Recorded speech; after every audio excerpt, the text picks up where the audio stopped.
pemirsa, Anda masih bersama kami di Tatap Muka dengan tema kita hari ini, COVID merebak, DAD bertindak. Kita langsung saja ke Pak Wakil. Pak Wakil, seperti saya katakan tadi, bagaimana komunikasi, koordinasi sehingga dari pusat ini sendiri, dari Palangkarayanya, DAD bisa sampai ke Demang, Mantir Adat, kemudian sampai ke masyarakat? Terima kasih.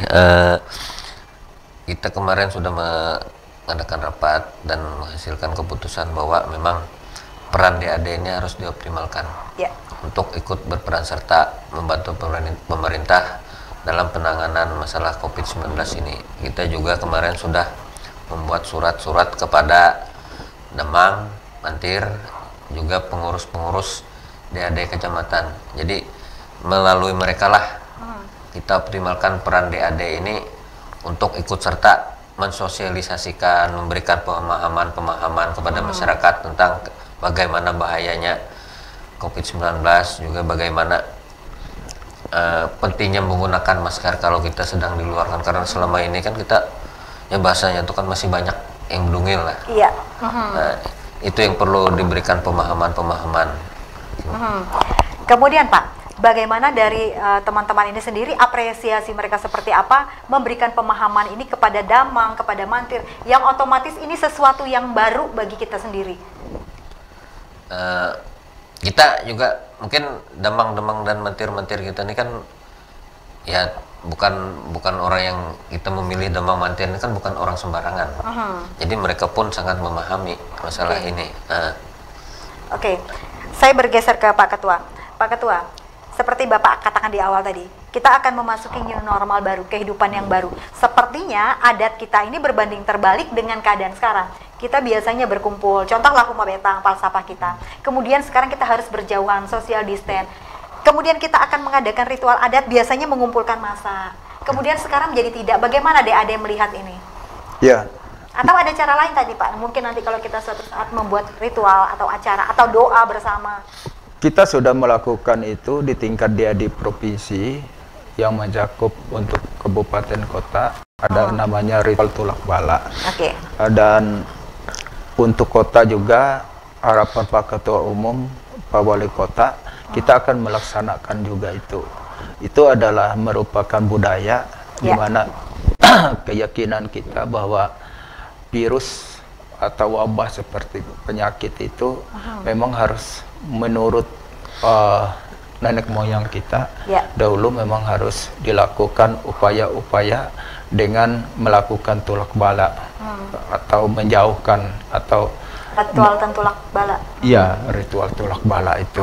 Nah, tentu ini kita sudah masuk ke kehidupan baru yang disebut dengan new normal atau normal baru. Tentu ini sesuatu yang memerlukan pemikiran dan pemahaman kita seluruh elemen masyarakat. Nah, dalam hal ini banyak pemahaman yang salah tentang new normal atau normal baru. Salahnya ini. Seperti apa, Pak? Salahnya adalah seolah-olah bahwa kondisi kita ini sudah baik gitu. Sudah tidak perlu lagi ada protokol-protokol yang tetapi sebenarnya new normal ini adalah bentuk cara kita melindungi diri dengan kemandirian. Jadi diberi keleluasan kepada semua pihak untuk melakukan upaya-upaya melindungi dirinya, tidak dengan protokol-protokol yang ketat atau harus dilakukan tetapi ini adalah merupakan satu kesadaran. Nah, tentu ini yang saya katakan dan kami sudah melakukan upaya dalam mendorong ini untuk membuat satu penugasan kepada Damang dan Mantir dan pengurus Dewan Adat Dayak untuk melakukan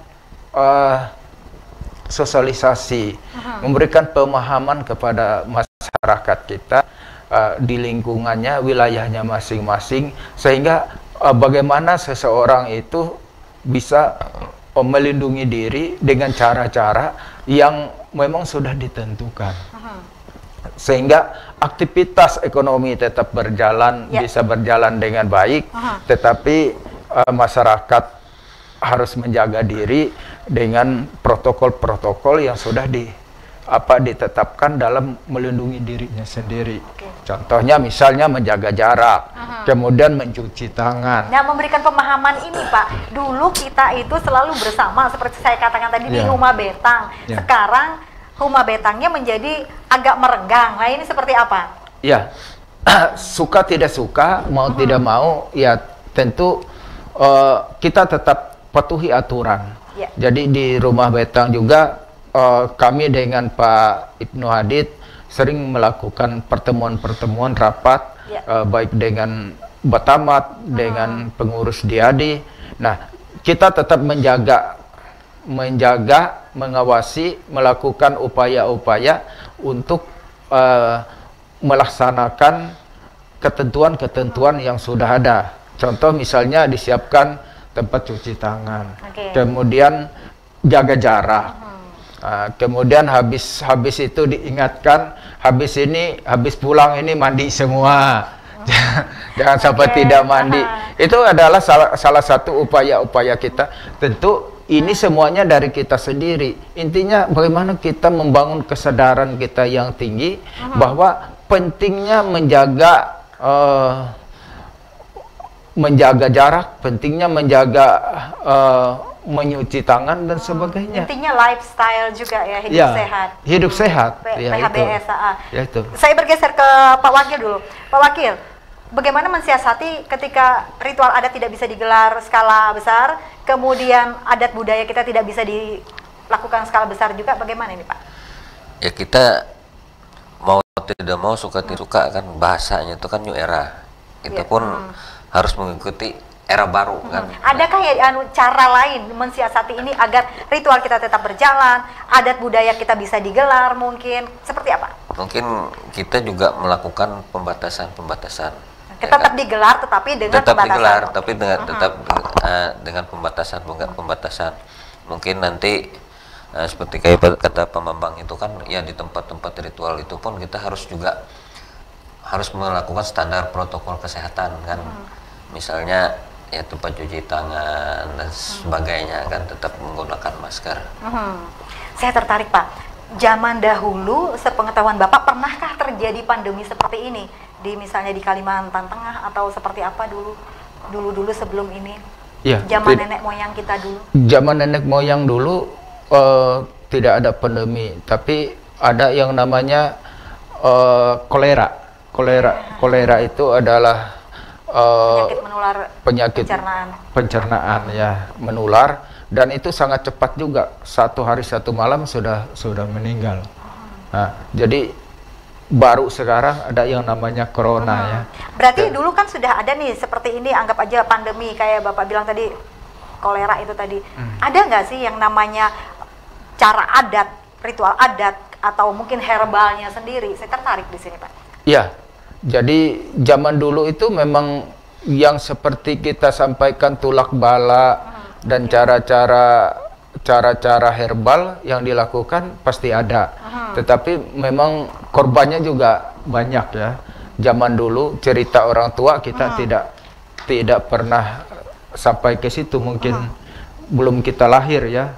Tapi banyak sekali cerita orang tua, bisa 2-3 orang meninggal di kampung 1 hari ada sampai 5, dan banyak orang juga melakukan upaya-upaya yang namanya zaman dulu semuanya keterbatasan ya.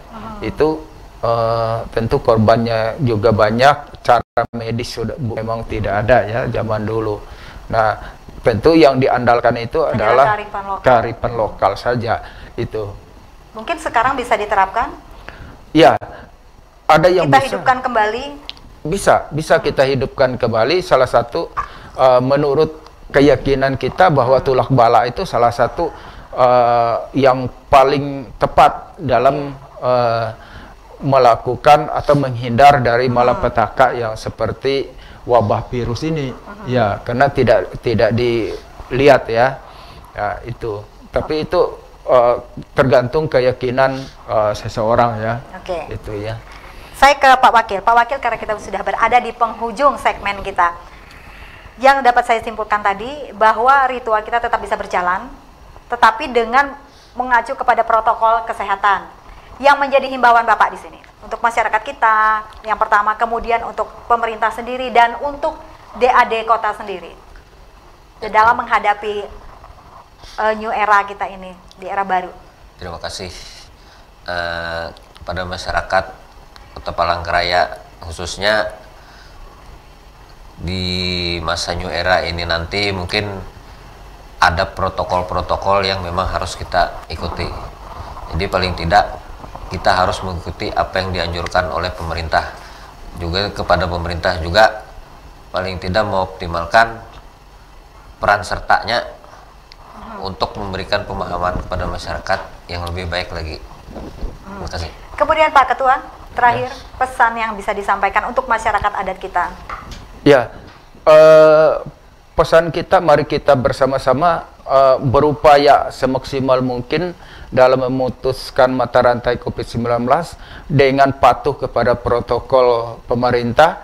Yang kedua, saling bahu-membahu, memberikan informasi dan sosialisasi yang benar bagaimana kita menghindari COVID-19. Kemudian juga budaya gotong royong itu harus dihidupkan untuk jaga wilayahnya masing-masing. Kalau ada pendatang yang diduga baru dan terinfeksi virus, cepat dibantu. Jadi saling bantu-membantu, dan juga yang keadaan terkena dampak COVID-19 ini kita bersama-sama dengan pemerintah, kita membantu, jangan sampai ada yang menjadi korban atau ada yang tidak makan dan sebagainya karena kehilangan pekerjaan. Itulah adalah upaya-upaya yang sudah juga dilakukan oleh Dewan Adat Dayak. Kira-kira ini perlu dipertahankan, didorong kembali. Kita berupaya sebagai ujung tombak dalam mengupayakan kearifan lokal kita, saling bergotong royong, saling menghormati, menghargai budaya Huma Betang, di mana bumi dipijak, di situ langit dijunjung. Itu saya kira yang perlu, belum bahadat itu harus dipertahankan ya.